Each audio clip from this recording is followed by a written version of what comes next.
Military Snapshot.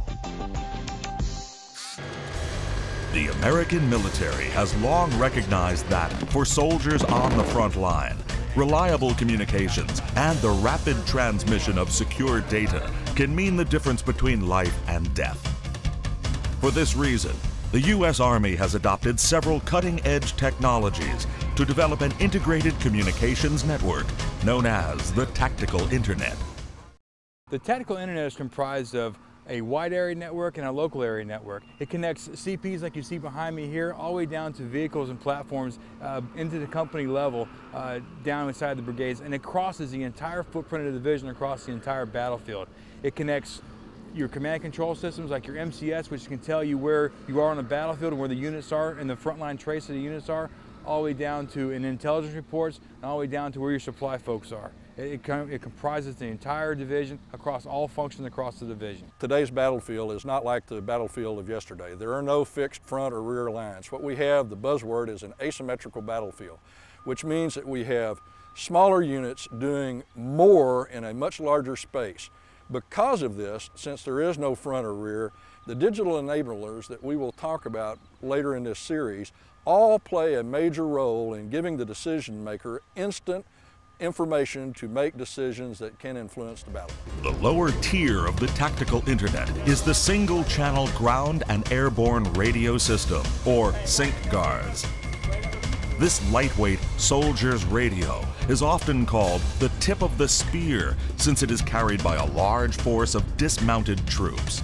It can also be mounted in combination with an INC router in Hummers, Bradley fighting vehicles, close air support helicopters, and numerous other vehicles. The SYNC-GARS radio system was developed for use by the military to kind of tie all the military services in together. It provides a real secure way of communicating on the battlefield in a short-range scenario. It also provides a durability and a reliability that we didn't have in the past. Within the last decade, this radio system has come a long ways from our old FM communication standards. We are now able to not only speak secure, but also to resist jamming and any other kind of electronic countermeasures that may be used against the military. The next element in the Tactical Internet is the Enhanced Position Location Reporting System, or EPLARS. This intermediate pipe passes GPS SYNC-GARS information along with Force 21 Battle Command Brigade and below digital communications, also known as an FBCB2, up the chain of command. The SYNC-GARS radio is used to enhance the capability of the EPLARS net and the overall FBCB2 net. The SYNC-GARS radio is used to pass situational positional data of a platform just like the EPLARS radio does in conjunction with this FBCB2 system. So that way you can see visibility of all of your fielded combat platforms up to the company and then up to the battalion, then to the brigade level.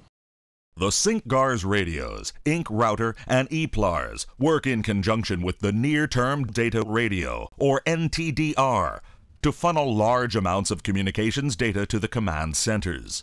The NTDR acts as the final pipe to manage this information, providing both commanders and soldiers a complete picture of the battlefield with near real-time data. The near-term data radio aggregates all the data of a brigade-size element, which is more than 3,400 personnel, across to the smaller command posts that fall up underneath the brigade over a widely dispersed geographical area. It does this through the use of wireless local area networking technology that we would see in corporate America today.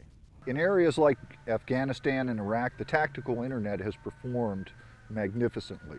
It's a great system to allow the commanders to have situational awareness of their forces and gain situational understanding of the battlefield. It's helped the commanders make decisions more rapidly and ultimately resulted in the success of our forces. To further the capabilities of SYNC-GARS, the Army recently acquired 1,000 GPS selective availability anti-spoofing modules that easily plug into the existing radio. These SASM modules ensure that vital GPS navigation information is not jammed or altered by the enemy. A secure automated system that allows us to maintain awareness of our forces and our forces' capabilities will be a great asset to the commanders on the battlefield. It'll help to mitigate fratricide and in the end help the commanders to see themselves much better. The SyncGARS radio has evolved several times over the past decade, each time in block upgrades. The current SyncGARS model being fielded is the ASIP, or Advanced System Improvement Program. This radio is half the size and weight of previous models, with longer battery life and enhanced data capability. The reliability of the SyncGARS radio to soldiers is extremely important, all the way from that dismounted soldier who's at the front lines walking a patrol, all the way to a mounted soldier in a vehicle driving through a city or town or on a convoy. It allows all these soldiers the ability to see themselves, see the enemy, and see the terrain as they provide situational reports back up to their company, into the battalion, into the brigade. It's a basic radio, but it serves the most critical point, and it's the soldier's lifeline.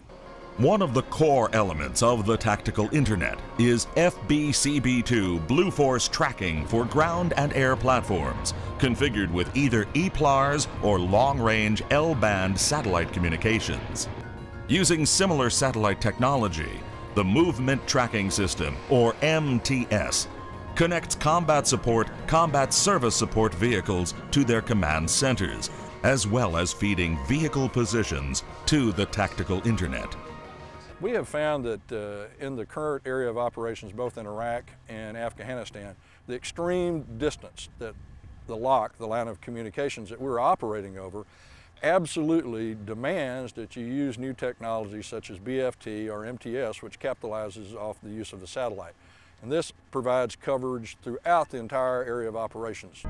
MTS utilizes a secure network of commercial geostationary satellites to provide packet data for long-range tracking and messaging that extends over the horizon to vehicles on the move and in combat situations.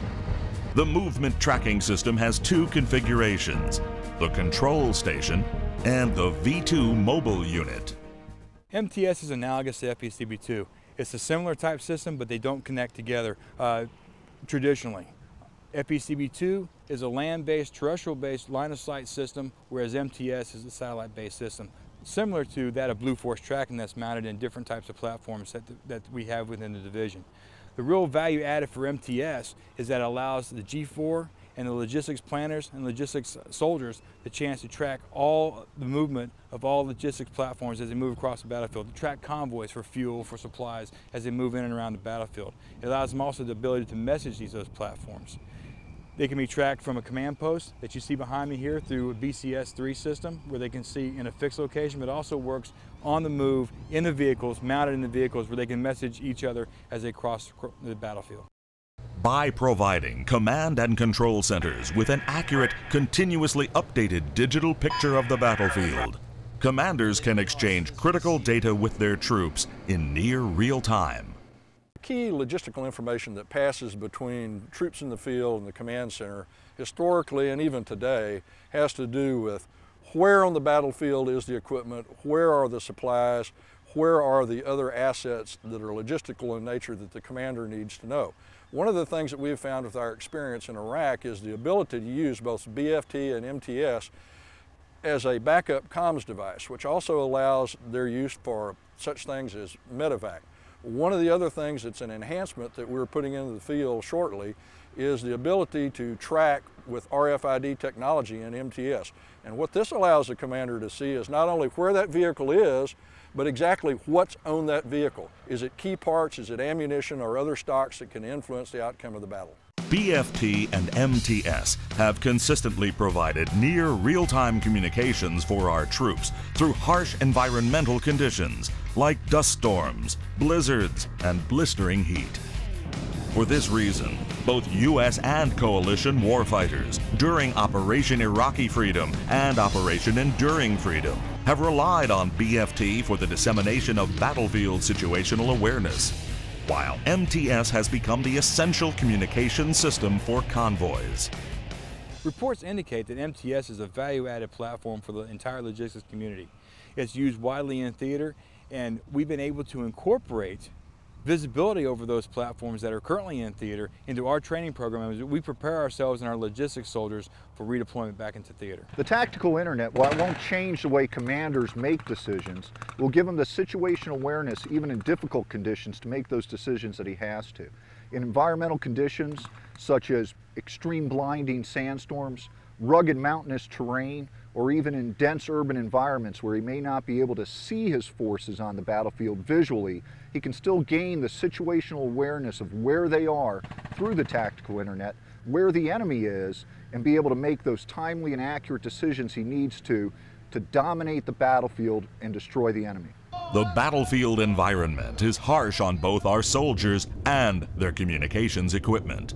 To protect the men, women, and technology that sustain the tactical internet, the Army sought out shelter that would be rapidly deployable and highly durable. As the Army's first and most modernized digital division, the DRASH system offers us the environmental controls from the wind, rain, sand, as well as protection from heat, and provides a stable cooling environment to allow the 11 Army Battle Command systems to function on a 24-hour-a-day basis. The DRASH system has been designed to provide a total infrastructure in the field. Its modular, multi-configurative capabilities allows for adding tactical support systems, vehicle booting, and mobile trailers to provide power generation, environmental control, lighting, and power distribution to the command and control center. The configuration of the current division command posts allows the organizational flexibility for not only the commander but the staff to maintain the same common operating picture of the battlefield. And then allows the staff then the flexibility to focus their attention within their specialty areas to then support the overall division mission.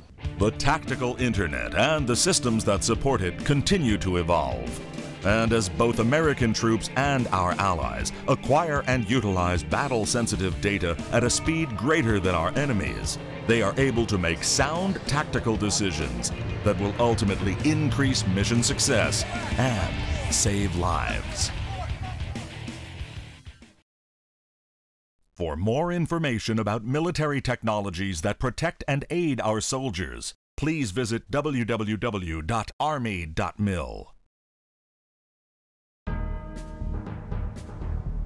The Military Snapshot staff would like to extend a special thank you to our men and women in uniform. We are very proud and grateful for your outstanding performance in service to our country.